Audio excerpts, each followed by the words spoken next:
नमस्ते, अभिवादन आपका इनोसेंट इन्वेस्टर के इस नए वीडियो में आपके लिए डिस्क्लेमर्स के बाद बात करेंगे। रिलायंस इंडस्ट्रीज़ की काफ़ी ज़्यादा क्वेरीज आ रही हैं रिजल्ट से पहले ये स्टॉक गिर क्यों रहा है। इसलिए गिर रहा है क्योंकि रिजल्ट अच्छा नहीं आएगा। जी हाँ, कारण बहुत ज़्यादा चांसेस हैं कि इनके रिजल्ट में हमको वो कुछ ना देखने को मिले जो हम सब उम्मीदें लगा कर बैठे हैं। यानी कि रिजल्ट जो है एक नॉर्मल फ्लैट रेट पर आ सकता है। और फ्लैट रेट का मतलब क्या है वो हम आपको इनके पिछले रिजल्ट को देखकर समझाएंगे। लेकिन अभी के हिसाब से सिनारियो समझिए, 2115 रुपये के आसपास से ये स्टॉक गिर करके 2050 पे हमको मिल रहा है। ये एक बड़ी गिरावट है, बहुत बड़ी गिरावट है रिलायंस जैसे स्टॉक के लिए जो पूरी की पूरी निफ्टी को सहारा देते हैं। जब वो खुद ऊपर के लेवल से 3% गिर जाएंगे तो निफ्टी कैसे सुरक्षित बच पाएगी। निफ्टी भी एक 1.5% के आसपास इस वक्त गिरावट की शिकार है। चलिए, रिलायंस में गिरावट क्यों आ रही है इसके कारण को समझने की कोशिश करते हैं। सबसे पहला कारण यह है कि प्रॉफिट बुकिंग। रिजल्ट से पहले लोग अनसर्टेन मतलब हो जाते हैं कि उनको पता रहो, मतलब चीज़ें नहीं क्लियर होती हैं होगा क्या।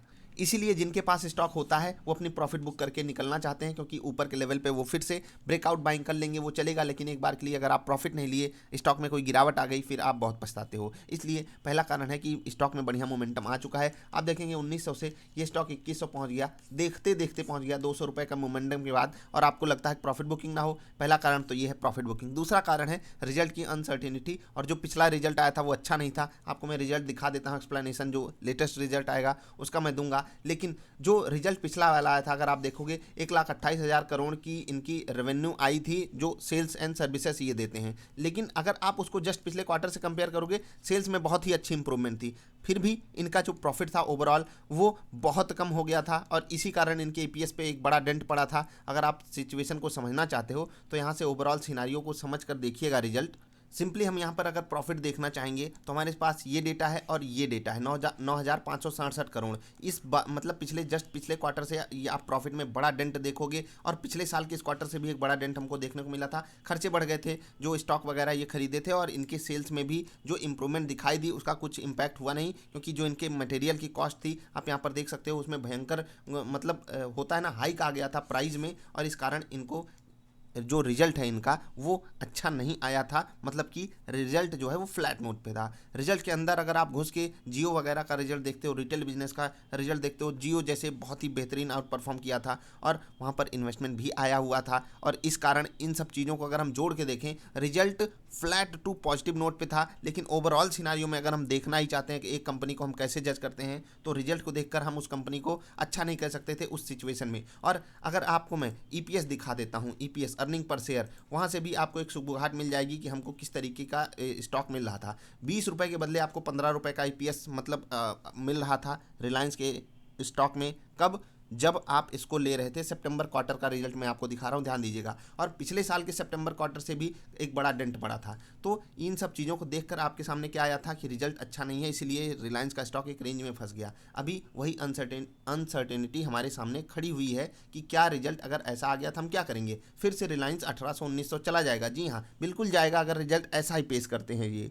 ध्यान आपको ये देना है कि रिजल्ट में दो बातें होती हैं। एक होता है मैनेजमेंट की कमेंट्री। मैनेजमेंट उस रिजल्ट को लेकर क्या चीज़ें बोल रहा है। जैसे कि पिछली बार मैनेजमेंट उतना कॉन्फिडेंट था नहीं, वो अपनी चीज़ों को उसी हिसाब से बोल रहा था जो रिजल्ट कहना चाह रहा है। तो इस बार के रिजल्ट में भी जो भी चीज़ें होंगी हम आपको समझाने की पूरी कोशिश करेंगे। यहाँ पर जो गिरावट आई है, क्या यहाँ पर बाइंग अपॉर्चुनिटी है? अगर आपको बाइंग अपॉर्चुनिटी ढूंढनी है तो 2020 के आसपास अपॉर्चुनिटी ढूंढिएगा। इंट्रा डे लेवल्स की मैं बात कर रहा हूँ, और इसके लिए आपको बस मेंटेन करना है क्या, 1995 रुपये का स्टॉप लॉस। मतलब 1% के आसपास का आपका स्टॉप लॉस रहेगा। आपके पास 3% के टारगेट के लिए बढ़िया अपॉर्चुनिटी यहाँ पर मिलेगी, और यहाँ से बहुत दूर है नहीं, 2045 के आसपास ट्रेड कर रहा है। आप कोशिश कर सकते हो 2030 से ही बाइंग इनिशिएट कर दो, क्योंकि बाजार में अचानक से फॉल बढ़ रहा है। तो हो सकता है कि आपको रिलायंस उस रेट पे मिल जाए, और आपको हो सकता है कि रिजल्ट अगर नॉर्मल नोट पे आता है तो आपको बढ़िया यहाँ पर ट्रेड मिल सकता है। लेकिन क्या ये रिस्क आप सिंपल तरीके से ले सकते हो? जी हाँ, एक दूसरा तरीका आपको अपनाना चाहिए। कौन सा? कि बाई ऑन डिप्स मैं करता रहूँगा, छोटी क्वांटिटी लीजिए, जिससे आप कम से कम श्योर रहे।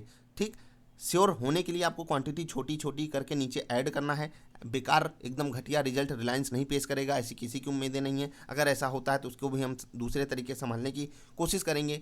ये स्टॉक ऐसा है कि नीचे के लेवल पे आप हमेशा इसको एवरेज कर सकते हो, क्योंकि स्टॉक की क्वालिटी ज़बरदस्त है। तो आप इस स्टॉक को खरीद कर चाहे ऊपर के लेवल पे, चाहे यहाँ पर कोई गुनाह नहीं किया, क्योंकि इसी स्टॉक में लोग 2200-2300 रुपए के लेवल पे भी अटके हुए हैं। अटके नहीं हुए हैं, मतलब इन्वेस्टमेंट किए हुए हैं, एक तरीके से हम ये भी बात कह सकते हैं। लेकिन मैं फिर से वही कहूँगा बात कि एक अच्छा स्टॉक एक अच्छे रेट पे ही अच्छा रिटर्न देता है। याद रखिएगा इस चीज़ को। मिलेंगे फिर से किसी अच्छी वाली वीडियो में। रिजल्ट की एनालिसिस वाली वीडियो हम आपके साथ शेयर करेंगे। इस रिजल्ट को आप जरूर समझने की कोशिश कीजिएगा। जो पिछली बार आया था और गिरावट स्टॉक में सिर्फ इस कारण आ रही है कि मार्केट नेगेटिव है। दूसरी चीज़ प्रॉफिट बुकिंग, क्योंकि स्टॉक बढ़िया भागा हुआ है। तीसरी चीज़ रिजल्ट की अनसर्टेनिटी। रिजल्ट में कुछ खास धमाका नहीं होने वाला है, बड़े प्लेयर्स को पता है, इसलिए वो प्राइस को ऊपर लेकर नहीं जा रहे हैं। ध्यान इसी बात पे रखिएगा। मिलेंगे फिर से किसी अच्छी वाली वीडियोज में। जो भी रिजल्ट आएगा उसका एनालिसिस हम आपके साथ जल्द से जल्द शेयर करने की कोशिश करेंगे। अभी के लिए इतना ही। वीडियो पसंद आए तो लाइक कर देना, चैनल पसंद आए तो सब्सक्राइब कर लेना। Bye bye.